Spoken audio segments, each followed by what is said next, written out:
Outstanding work of our change agents and Dr. Johnny Cruz Craig. We worked on different topics, not just the normal thing. You know, we worked on culturally relevant teaching, social and emotional learning, trauma-informed classrooms, and the whole child, just to name a few.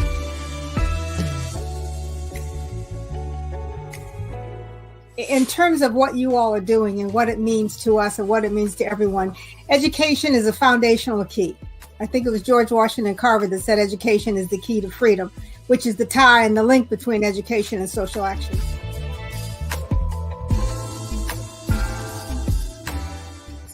Delta pushed early on that it's not just matriculating through a scripted curriculum that may not teach needed life and adaptive skills. We have been pushing through our gyms and other programs that you need to focus on educating the whole person so that our next generation has the basic life skills to navigate and adapt in now an even more demanding and unrelenting world environment.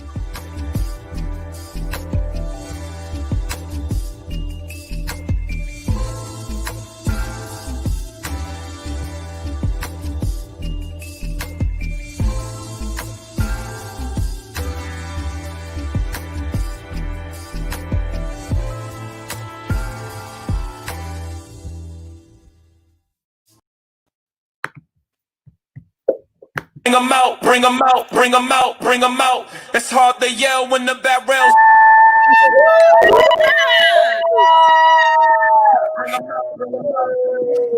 Bring 'em out, bring 'em out. Bring 'em out, bring 'em out. Bring 'em out, bring 'em out. Hello, everyone. Good evening. I am Jennifer McMillan, bringing you greetings from Dallas, Texas. Welcome to the Texas Virtual Teacher Symposium, hosted by Texas PAC's DTEC team. Text join tag to 51555 to connect with us. Texas PACs, which stands for Parents, Administrators, Community, Teachers, and Students, is a coalition of stakeholders committed to advocate for fair implementation of ESSA, the Every Student Succeeds Act, and quality, equitable education throughout the Lone Star State. Our focus is to ensure that all stakeholders are working together collectively to guarantee that education remains a civil right for all those in society actively seeking knowledge and success. Whether it is your first time joining us or you've attended other sessions, We thank you for your presence and participation as we learn and grow tonight. So where are you watching us from? Tell us in the comments. Hi, Texas. Oh, I see Georgia, Florida, DC. Ooh, even California. Awesome. Well, it's so great to have all of y'all here. Please share the video and remember to text join tag to 51555 to connect with us. And now to introduce the rest of the team, Tag Rachel, you're it. Howdy, y'all. Coming from Houston, H-Town, Texas. I haven't said howdy, y'all, in a long time. All right, y'all. So we are super excited for you all to join us for this last night of our virtual symposium. We're super excited. And I am going to tag Keishla. You are it. All right. Good evening, everyone. My name is Keishla Wiley, and I bring you greetings from D-Town, Dallas, Texas. What up, Dallas? All right, Tag Yolanda, you are it. Okay, I am Yolanda again from the South Side, Southwest Houston, and I am going to tag right across town to Charissa. You're it. Good evening. I'm Sharissa Jordan. I'm coming to you from the northeast side of Houston, Texas. I just want to welcome you and tag Lavetta. You're it. Well, hi, everyone. I bring greetings from the Triple D, Dallas, Texas. Go Mavs, go Stars. Yes, go Cowboys. How about them Cowboys? Yes. Welcome, everyone. This is our 5th night of the Texas Virtual Teacher Symposium. Thank you to all of you that have participated. You are in for a treat tonight. Tonight, we get to bring up my pastor, the one and only Reverend Dr. Frederick Douglass Haynes III himself. Let me tell you a little bit about him. I'm so excited. Reverend Haynes is a prophetic pastor, passionate leader, social activist, eloquent orator, and educator engaged in preaching the gospel of Jesus Christ and fighting against racial injustice. Dr. Haynes is committed to economic justice and empowerment in underserved communities and touching and transforming the lives of the disenfranchised. For the past 36 years, he has served as the visionary and innovative senior pastor of Friendship West Baptist Church in Dallas, Texas. Under his servant leadership, the ministry and the membership of the church has grown from less than 100 members in 1983 to over 12,000. After experiencing racism in the segregated South, Dr. Haynes' father decided it was best to move his family to San Francisco, where his father, Dr. Frederick D. Haynes Sr., pastored the historic Third Baptist Church. At the age of 14, Dr. Haynes' life took a drastic turn when his father passed away on his first day of high school. Following his father's death, Dr. Haynes encountered many difficulties, but with the help of his mentors, his family, and God, he was able to overcome every obstacle. Dr. Haynes continued his education at Bishop College here in Dallas, Texas, and graduated with honors in 1982. While a student at Bishop College, he also became a member of Alpha Phi Alpha fraternity. In 1996, he earned a Master's of Divinity degree from Southwestern Baptist Theological Seminary. In 2005, Dr. Haynes received his doctorate in ministry from the Graduate Theological Foundation, where he was afforded the opportunity to study at Christ Church, Oxford University, and Oxford, England. His dissertation, To Turn the World Upside Down, Church Growth in a Church Committed to Social Justice. It reflects his commitment to faith-based social activism.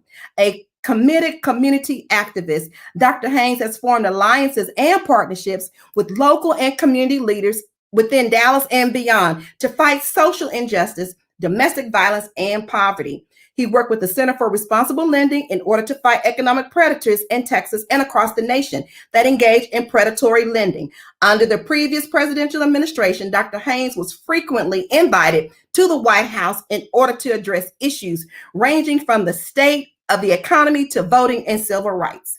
He was publicly applauded by President Barack Obama for developing the Thrive Intern and Leadership Program, which employed nearly 100 young Black males between the ages of 16 and 19.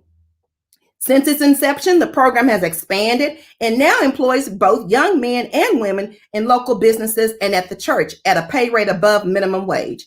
A lifelong learner, Dr. Haynes is committed to education and has led Friendship West to donate over $2 million to historically Black colleges and universities and students who are members of the church and the greater Dallas community. As a reflection of his commitment to community transformation and social consciousness, Dr. Haynes serves in various leadership capacities in organizations that champion social change and education. Among them, the Samuel DeWitt Proctor Conference, the Conference of National Black Churches, the National Action Network, and 100 Black Men of America. He also serves as a member of Board of Trustees at Paul Quinn College in HBCU, located here in Dallas. Dr. Haynes is married to the beautiful entrepreneur, our soror, Deborah P. Haynes, and they have one gorgeous daughter, Albany Jewel Haynes. I bring to you my pastor, the Reverend Dr. Frederick Douglass Haynes III. Wow. Thank you so much.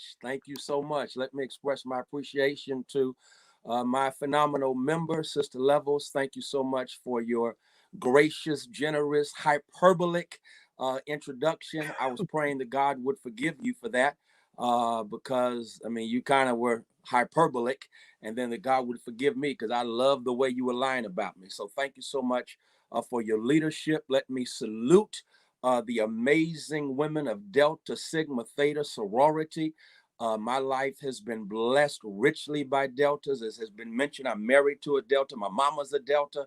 I mean, some of the most influential persons in my life have been dynamic Deltas. And so I thank God for this great sorority of sisters who in a very splendid fashion are leading us ever nearer our goals of social and spiritual liberation. Let me also offer a special word of salute to your phenomenal, amazing, got it going on national president, Dr. Beverly Smith. She is one of my sheroes. And so to have this opportunity to share with the amazing sisters of Delta Sigma Theta blesses my life richly. I salute you for the powerful engagement that you are doing with a necessary piece for our empowerment as a people and betterment as a country, and that is education. So I want to,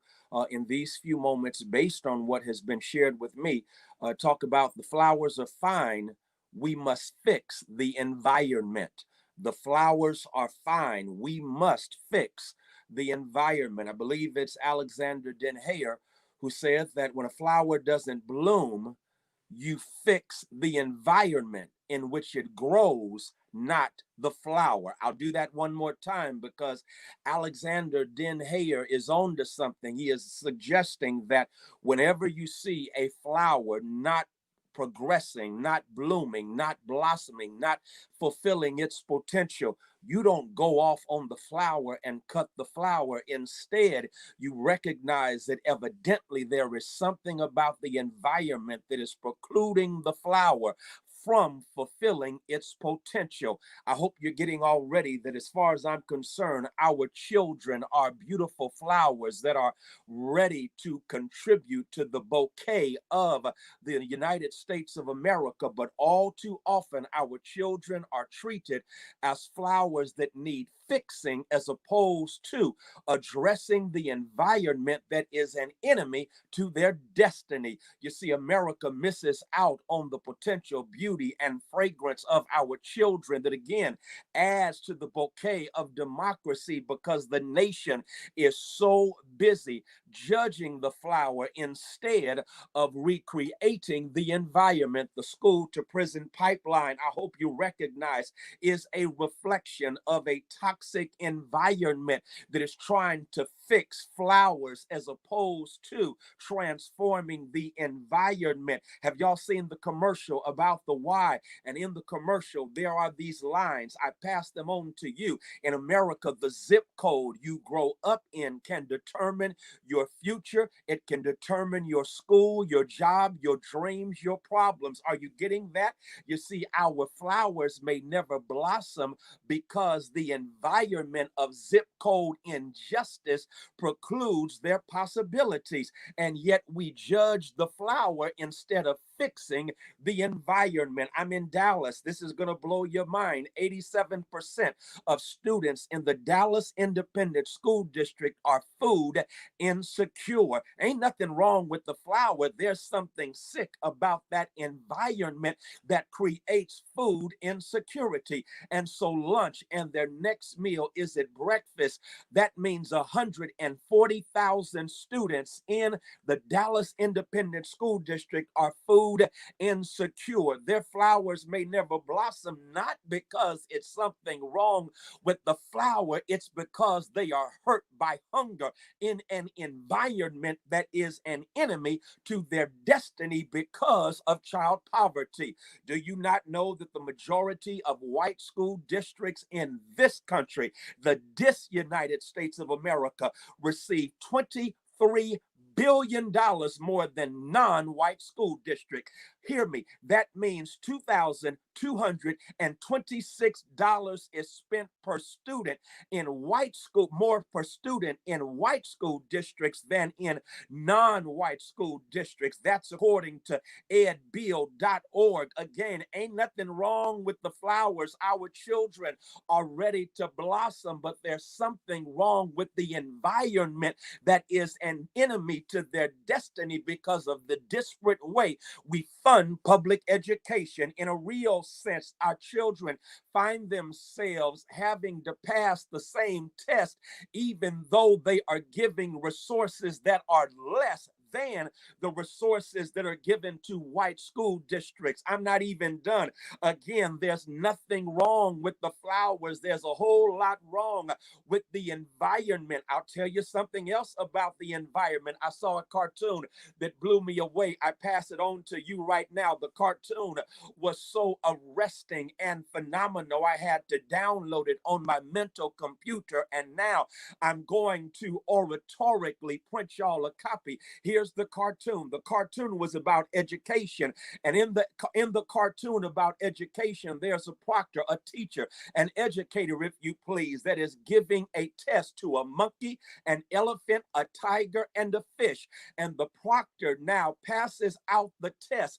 Guess what the question is on the test that is given to the monkey, the elephant, the tiger, and the fish? The question is, describe how to climb a tree. Now, help me right quick. Is there anything wrong with the flowers? No, ain't nothing wrong with the flowers. But when you have standardized tests that determine how smart our children are, and in many instances, those standardized tests disrespect the different backgrounds our children come from, not recognizing the wisdom of Jeremiah Wright, who says that we are born different, not deficient. We are different. And yet when there is a cookie cutter standardized way of educating our children, again, it's something wrong with that environment, nothing wrong with the flowers. So given that, here you are, dynamic deltas with your rich history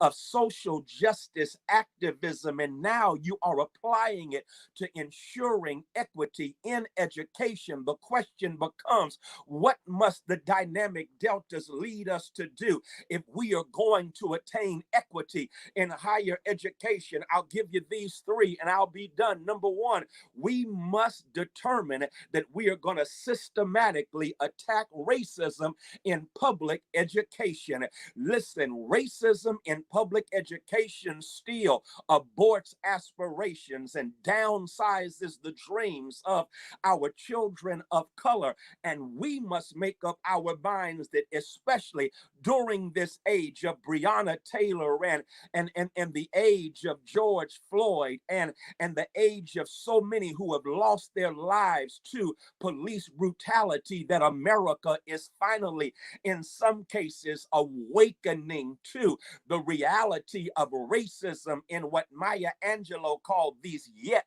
to be United States of America. And as a consequence, for some, they recognize the need for a reckoning, a reckoning. I knew I was going to be hollering at the Delta, so you know I did my homework and etymologically unpack the word reckon. What does to reckon mean? It means to account for, and in the process of accounting, there is accountability for what has been done in order to bring about equity in light of where things are. That's my Haynes definition. And so we must fight. We must attack systemic racism as it shows up in too many instances in public education. Why?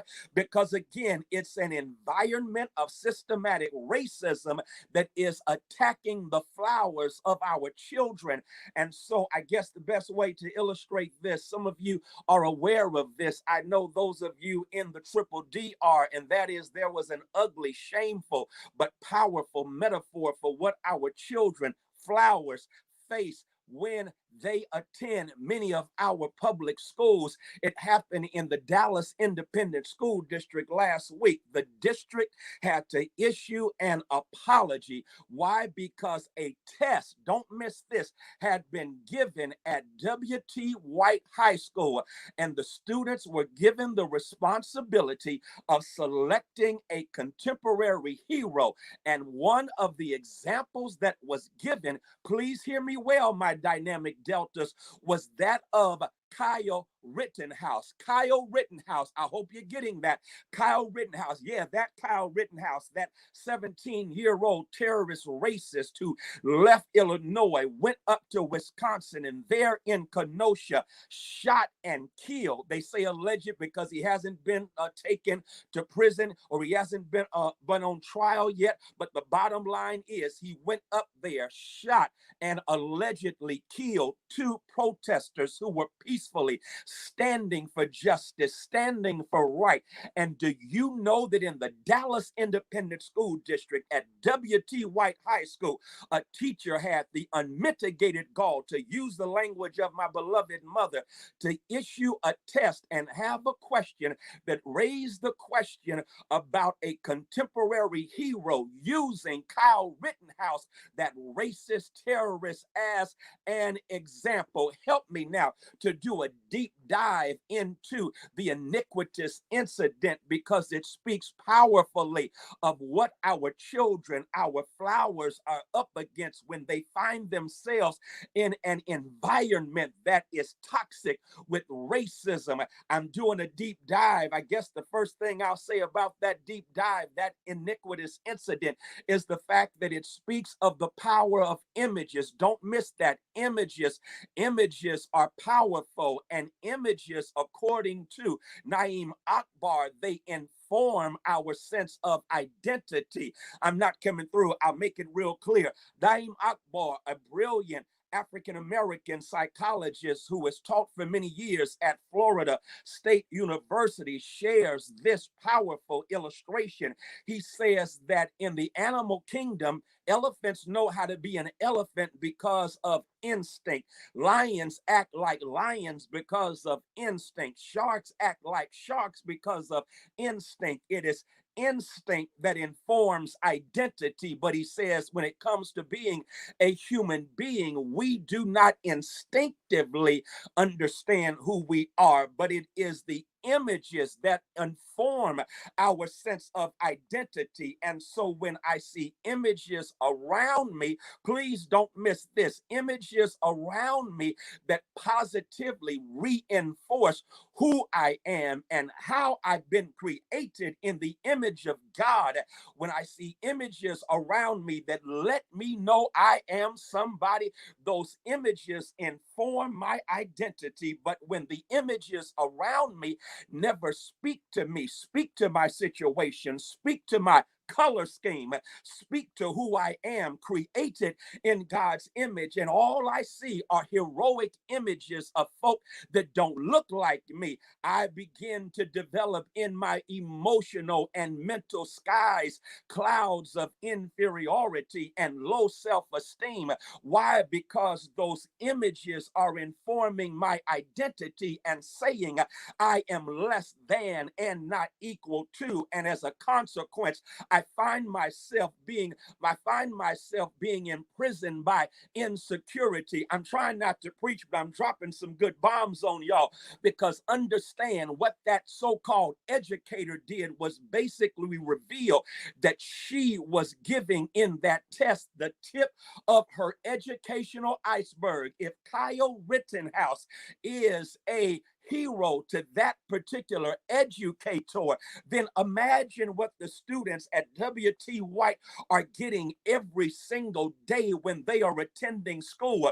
They are getting these images that are reinforcing that they are less than and not equal to. We need to get rid of education, get rid of racism systemically in public education. I'm not even done, because I did a further deep dive and raised the question, how does the racial politics of that teacher play out in his or her engagement with students of color in general and Black students in particular? I mean, just think about that.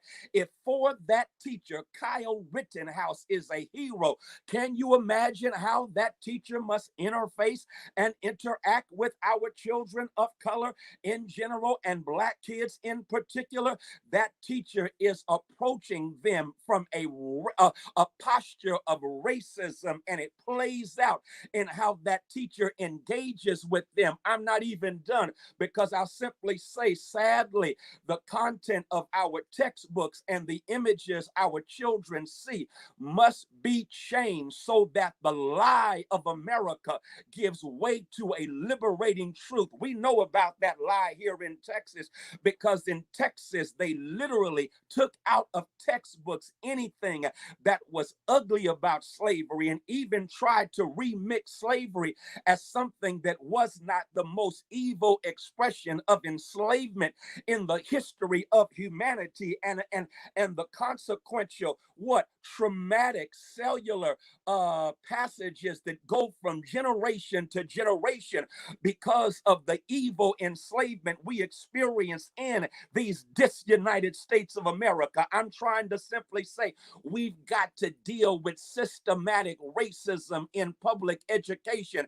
And now is the time, given the racial reckoning that is going on, that we agitate and fight to ensure that education, that flush out of education, is systematic racism. I think I'll give it to you like this. Racism is such a part of America.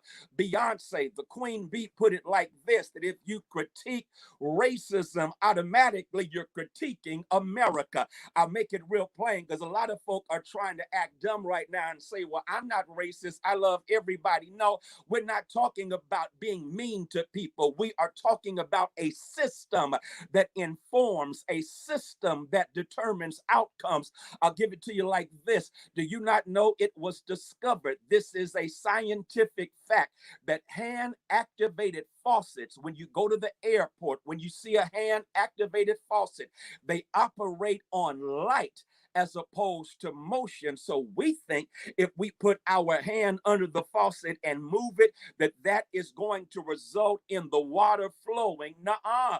That's not what the deal is. The deal is this: they react to light. They have been set up to react as light. Why? Because they were designed with a standard of whiteness. And so when you move your hands and say your hands are on this side right here, check it out. The water ain't coming. And some of y'all are feeling me right now. You've gone to an automatic faucet and tried to move your hands and nothing happened. What do you have to do? Manipulate it. Turn your hands over to a brighter side. Why? Because it was scientifically set up to respond to a standard of light that is shown up in white hands. What am I simply trying to say? It's systemic racism, and systemic racism goes on in our educational system, in our public education, and we must fight, to attack, and end systematic racism, and Deltas have what it takes to do it. But not only that, my beloved Delta sisters, hear me. After you fight and attack racism and systematic racism, make sure that you reimagine public education that is tailored to meet the needs of our children, as opposed, I love this, to one size fit all. We can't have off the rack education. We must have tailored, custom fit education that recognizes educational and learning differences, that recognizes that all of us are created uniquely by our creator. And so there is no such thing as a one size fits all approach to education. As a matter of fact, the meaning of education, when you break it down in terms of its etymological root, you'll discover that it's broken down into a compound of two words. One of the words is the act of, and the other part of the word is to lead out. And so to be an educator is the act of leading one out of ignorance. I got to go back and grab, because that was some good stuff right there. To educate means to in a real sense, lead out of ignorance. And you do that, please don't miss this, in a tailored, custom fit fashion that recognizes the differences in learning. You see, that's a whole lot different than training. You train animals. Animals are trained for the benefit of the owner. You educate humans to call out of them what is already in them. And when you call out of them what is already in them, then you lead them out of ignorance into the marvelous light of fulfilling their purpose. I guess I'll give it to you like this. I was in the airport last year. And while in the airport, I thought I was going to the Admirals Club, but the Admirals Club was closed. It was closed. And the sign on the front put it like this. It said, "Excuse the disruption," or "Pardon the disruption. We are reimagining what the Admirals Club will look like in the new year." I got to do that one more time. Excuse the disruption. We are reimagining what the Admirals Club will look like next year. It's not going to look like it was, because we have the power of reimagination. You are Deltas with a rich history of social justice activism. You are Deltas with a rich history of standing up against systemic injustice. I challenge my beloved Delta sisters to say, you know what? That's what's up. We are going to reimagine what public education looks like. And when we do that, we will have a time of disruption, because you can't get to where you want to go unless you disrupt what already is. I got to give it to you like this. One of the greatest influences in my life is Miss Homazel Davis, a dynamic Delta. Homazel Davis, she literally saved my life. I was 14 when my father suddenly made his exit from earth to eternity. He made his triumphant transition, had a stroke of the brain, and it happened my first day of high school. Listen, I'm tore up from the floor up.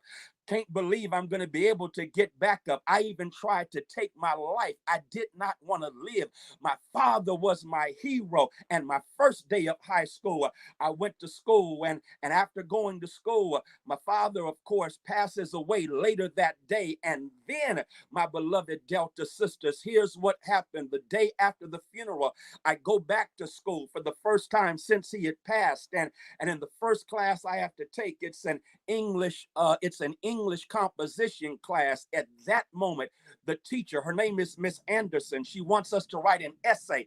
I ain't in the mood to write no essay, but I give it what I have. The next day, she passes back the test, and then she says in front of the whole class, "Frederick Haynes, please come to the front."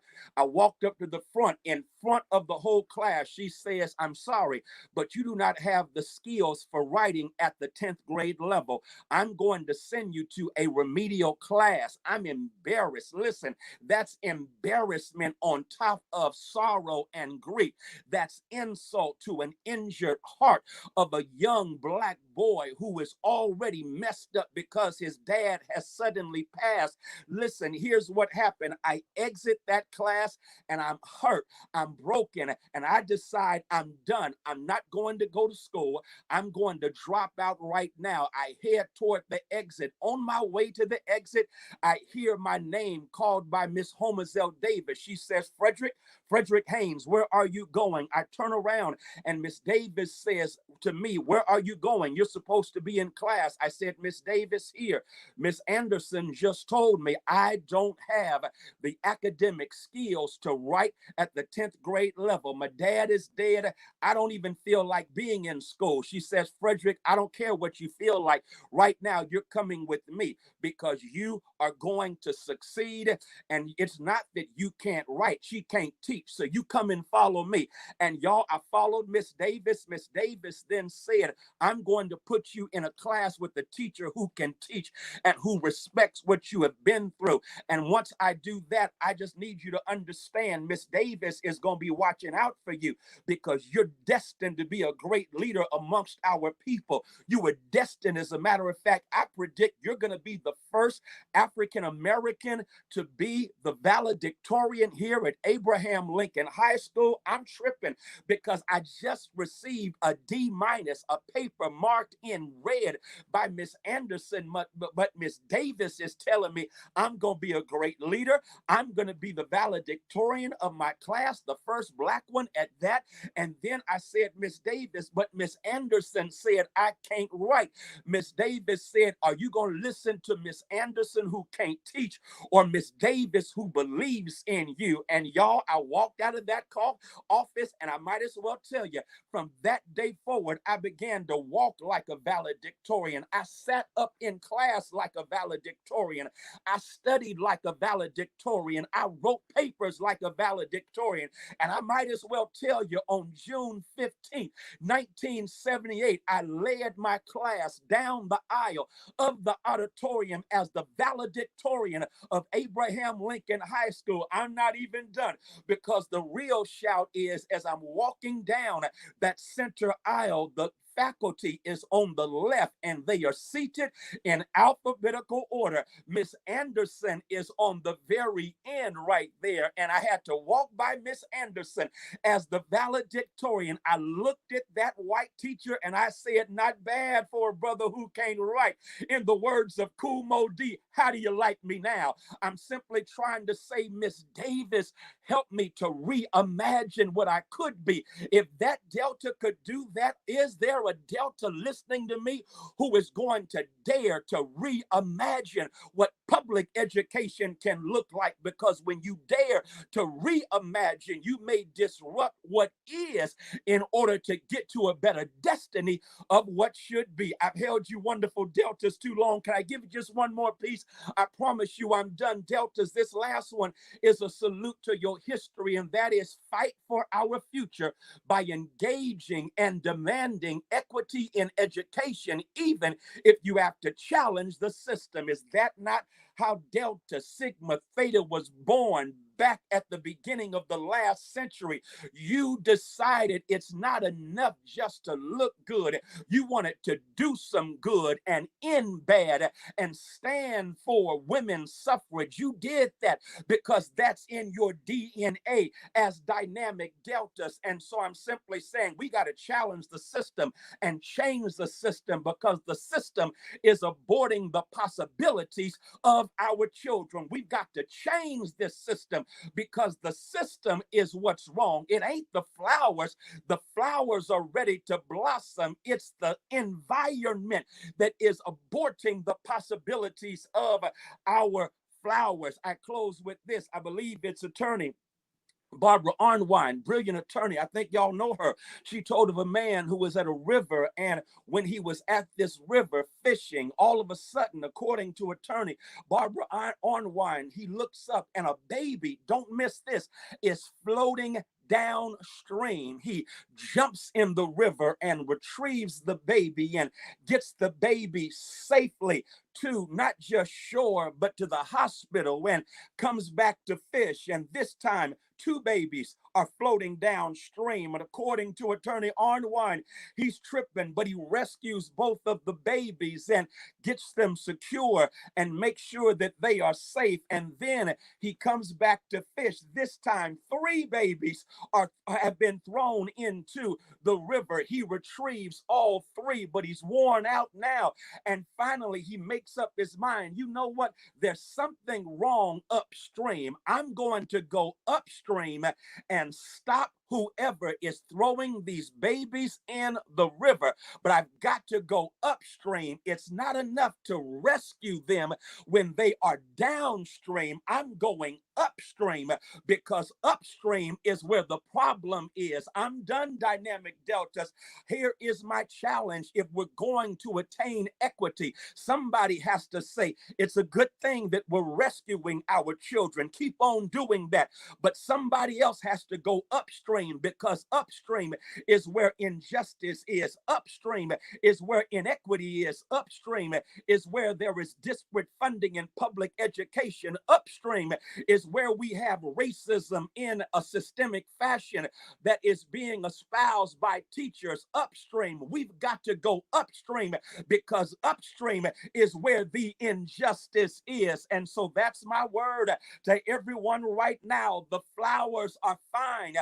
We've got to fix the environment, and we fix the environment, as I mix the metaphors, by going upstream. And when we go upstream energized with expectation that it's all in our DNA to fight for what's right. So go ahead and fight for what's right, knowing we shall overcome. In the words of our ancestors, ain't gonna let nobody turn me around.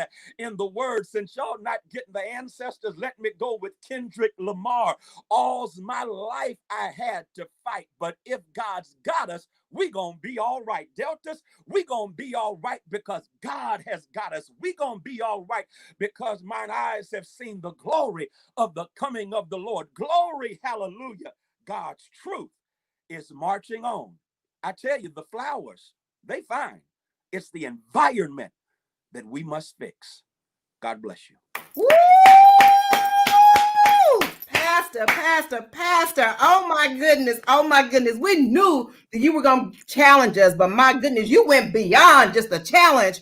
My goodness, you laid out a plan just that fast. You gave us a full plan, and I'm hoping everyone was taking notes. Let me tell you, let's give out some quick shout outs while you drink your water. Shout out to Friendship West Baptist Church. People are texting me. How do I get on? I can't talk to y'all right now. Love y'all.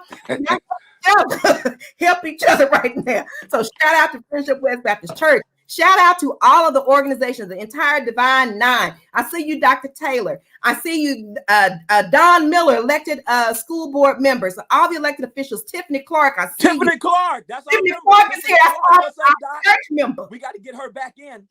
You said that, didn't you? Right here. What did you say? I didn't hear you. What did you say? We got to get Dr. Tiffany Clark back in. She what? must be reelected. She's the greatest. And she's a Delta. Now she's an AKA, but I love her. She's an AKA. That's okay. That's love. Okay, Tiffany, that's love. She's a member. It's all love. She's Divine Nine. She's a member of what church? Friendship West. She's my sister. Okay, Pastor Haynes, we know that right now, a lot of our participants are wanting to know, how do they get involved? You have challenged us to disrupt public school education. What can they do to disrupt public education? What does that look like? Okay, thank you so much. For me, it involves 2 things. Number one, in the whole reimagining of public education, we have to know what we want it to look like first, because it's one thing to complain about the darkness, another to light a candle. Right. And so my thing is, it's essential for us to put our best minds together and say, this is what we want education to look like. And then anything that does not line up with that is exactly what we must attack. And that means one of the things, and forgive me for giving y'all this, but I was privileged to share, Lavetta, as you know, at the piece you all do in Washington, D.C. Yes. And, Delta Days, that messed me up. I mean, y'all got it. Your president said this, and we talked afterwards because she just messed me up. The president said, Dr. Beverly Smith, what a woman, what a woman. Dr. Beverly Smith said, we want Deltas running for office in every district, everywhere. We want Deltas to saturate this country. And it just blew me away because that's a subversive Delta takeover. Because if the Deltas take over running for office in all of these spaces, the powerful piece that will happen is you have someone with that Delta consciousness who already knows about social justice activism. Right. And when you have that Delta consciousness and you bring it to our systems and structures, then you say, okay, I already know what the system should look like because I've reimagined it. Now I'm going to work to dismantle anything. I'm going to disrupt anything that does not look like it should look like. And so I'm going to attend. Now, getting back to education, I'm going to attend school board meetings and educate myself in terms of decisions that are being made, because sadly, in too many school districts, you have persons who are running school districts as politicians and not as educators. They don't care about children. They care simply about what? Being politicians. And politics is the art of what? Distributing resources.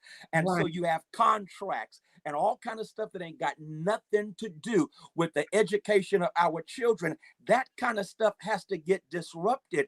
And when that gets disrupted by our vision of what public education should look like, then we have a chance to change this thing. So again, the first thing we do is to put our best minds together. What do we want our education system to look like? And then number two, we get involved by attending school district meetings. We get involved by ensuring that we support families to attend PTA meetings to make sure our teachers are held accountable. But the bottom line is we have to have a presence at these school board meetings because decisions are being made that affect our children, and we ain't gotten, and we're nowhere to be found.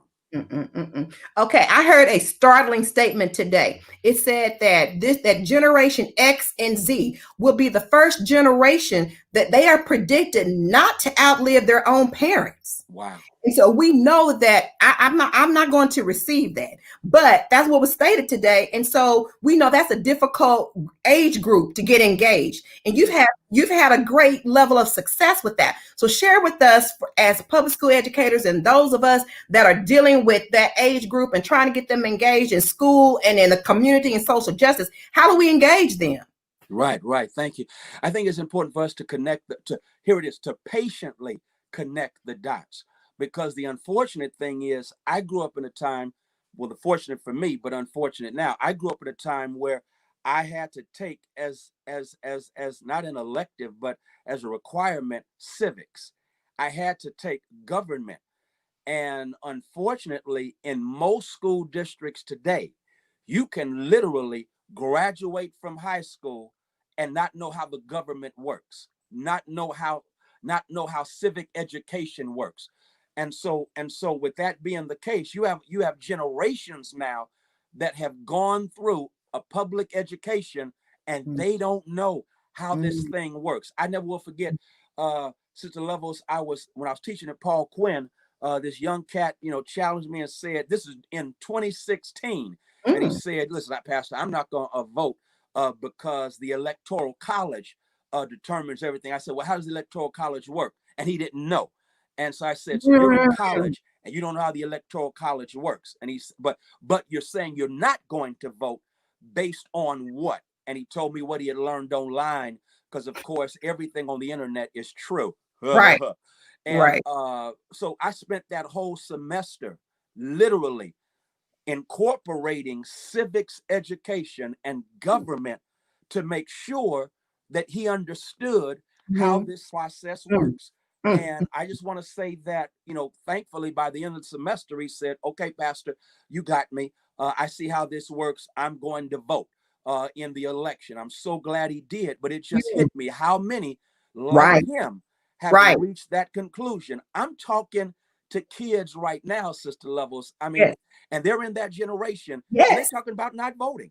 Exactly. And their whole thing is, you know, and you've heard, so I ain't even got to go there, but I'm learning, okay, I've got to patiently just engage them in conversation, educate them, and then connect the dots, because most people are motivated selfishly.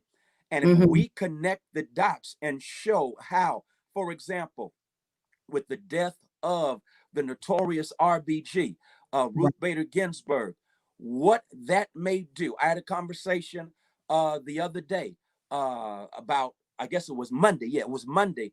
And so this young lady was talking about, you know, I ain't voting because of blah, blah, blah, blah, blah.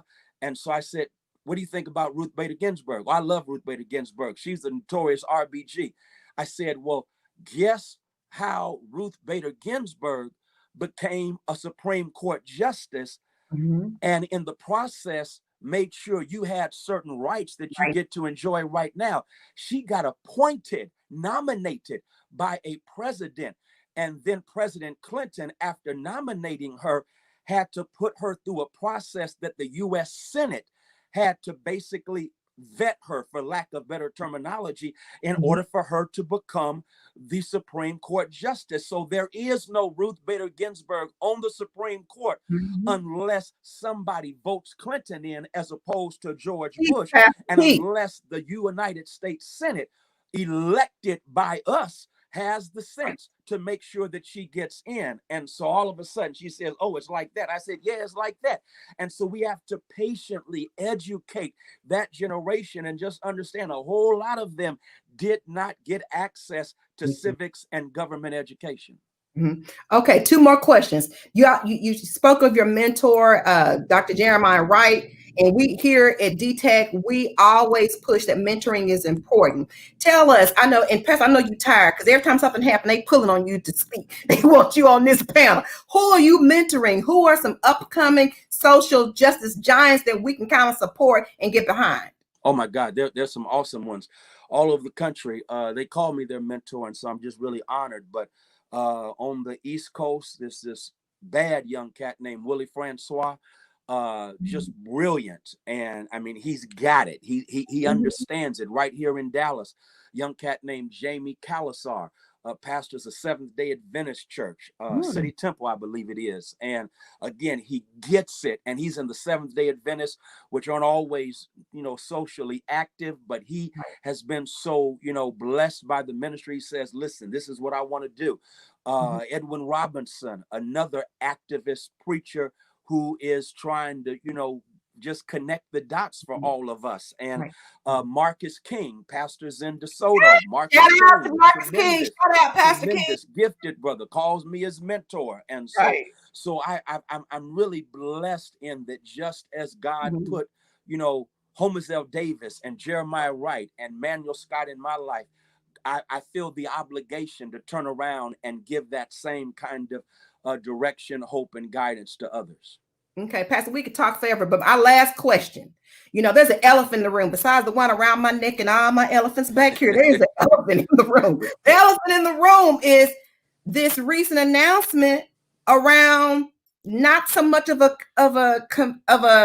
we're not going to have a case against some of these police officers surrounding Breonna Taylor's case. And, you know, right now our people are hurting. I mean, you see it, you talk to everybody, everyone's hurting. People are confused. They're tired of being tired and they're exhausted. Can you give us some hope? Just give us something to hold on to, because so many people, they're tired of being tired. Yeah. Our hope is in our vote. I think one of the most heartbreaking things was to watch someone who looked like us serving as the Attorney General and giving a defense for the injustice or the travesty of justice that took place in that case. And, you know, my response to everyone is that our hope is in our vote. He gets elected. The only reason he's in office is because he was voted in office. And for me now, as never before, that is a classic example, because as they say in criminal justice, you can indict a ham sandwich. And so if you can indict a ham sandwich, and this man had the nerve to justify the fact that Breonna Taylor, nothing happened to bring justice to her. Hey, Kimberly Washington, what's happening? Nothing happened to bring justice to her. The sad reality is they're talking about indicting this police officer, not for Breonna Taylor getting killed, but for endangering an apartment next door. And again, this person got elected, voting. And so right now, my whole thing is this ought to motivate us as never before to not only vote, but get other folk to vote, knowing that your vote matters. And I'm going to tell you this, your vote matters so much, they don't want you to vote. Your vote matters so much, they're doing everything they can to suppress your vote. So the question is, if they don't want you to vote, why are you going to cooperate with them? Because they recognize if you do vote, which is our hope, then a district attorney is going to get in office who believes in justice, as opposed to what we saw in Kentucky. Our vote is our hope. That means our hope is in our hands. Yes. Thank you. Thank you. Thank you. Thank you. I hope everyone here is listening. And again, Pastor Haynes, I want to thank you. I'm going to bring Rachel. Rachel's going to share with you a little token of appreciation. All right, Pastor Haynes, sir, I am just in awe of what you said. Thank you so much for sharing that wisdom with us, sharing that knowledge, and giving us this charge that, hey, listen, bring everybody, take people with you. One of the biggest things that I am just hoping that we do, like, go check on your elderly family, go take them, like, stand in line for them if you need to. Like, this is the time for us to take our vote, truly be the reason we have hope, that we hope that we are doing something to help future generations. So we thank you so much. We want to offer you this certificate for coming tonight and giving us all this great knowledge that you've imparted on us. We thank you so much for being a part of this symposium. I can't really call it a symposium right now because you made it a revival of things that we need to do in order to be the effective people that we are. So thank you so much, sir. We truly appreciate you. Thank you very much. It was an honor to share, and I'm just in awe of the Deltas. Y'all keep on doing what you're doing. You're already wearing the shirt that lets us know what we got to do. Let's vote. God bless you, and thank you. Yep, they need to know. All right. Thank you so much, sir. We are going to bring Keishla up. We're going to give out some gifts to our awesome participants. Keishla, you're on mute. All right. I'm trying to run the tech. I think somebody else was helping me out. Good. Thank you again, Pastor Haynes, for joining us tonight. You guys, if you did not register, we implore you. We have some upcoming things. We have some upcoming sessions coming up. Please register. But also, please share with us your feedback. We hope you enjoyed not only tonight, but this entire week. The entire educational symposium has been brought on your behalf. And so we hope that you have enjoyed it. If you did get a chance to register or fill out the survey, your name was entered into a drawing. And so we're going to go ahead and call those names now. We're going to have 2 winners. And our first winner for tonight is Miss Kimberly. No, wait. Miss Hasty. Congratulations, Miss Hasty. And our second winner is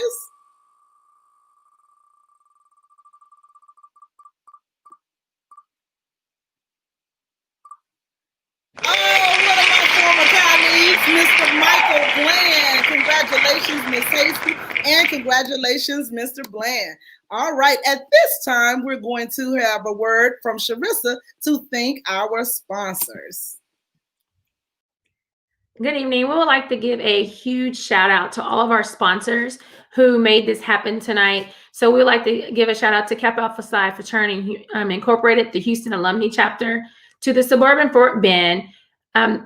Houston Fort Bend chapter of Delta Sigma Theta Sorority Incorporated, the Dallas Alumni Chapter of Delta Sigma Theta Sorority Incorporated, the East Harris Chambers Liberty County chapter of Delta Sigma Theta Sorority Incorporated, and to our biggest sponsors, most of all, who's made Texas PAC happen, And all this that you hear and saw and envisioned tonight is our DTEC tag, which is the Delta Teacher Efficacy Campaign and Teachers Advocating for Great Change. And our biggest is DRIFT, which is the Delta Research Educational Foundation. So from my heart to all yours, we would like to thank all of our sponsors. And now, Yolanda, you're it.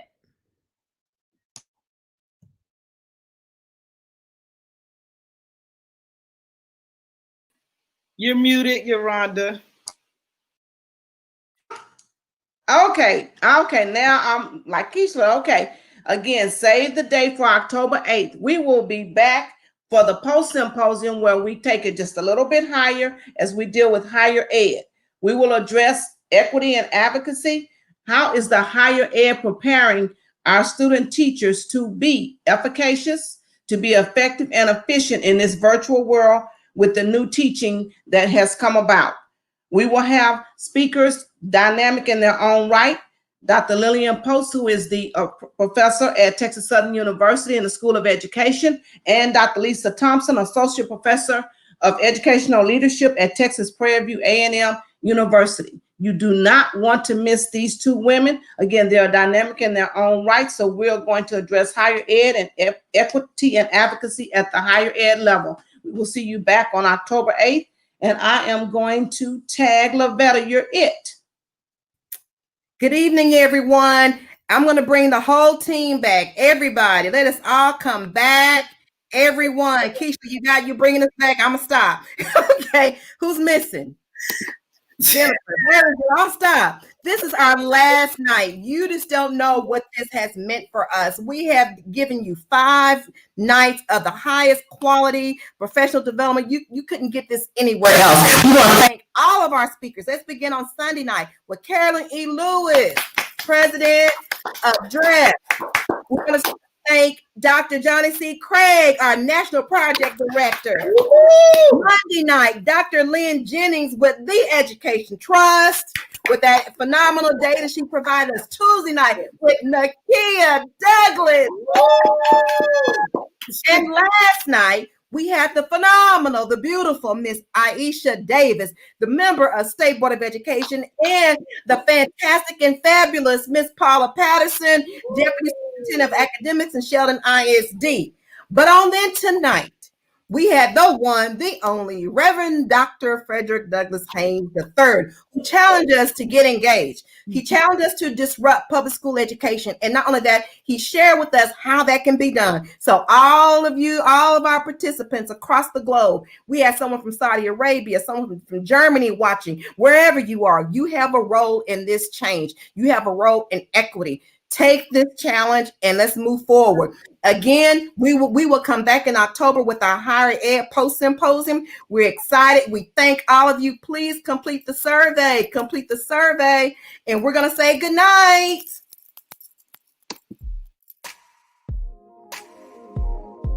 We got to fight against them, but we need numbers. We need to show up at school board meetings. We need to show up at county commissioner meetings. We need to have someone on the agenda to talk and know what they're talking about to advocate.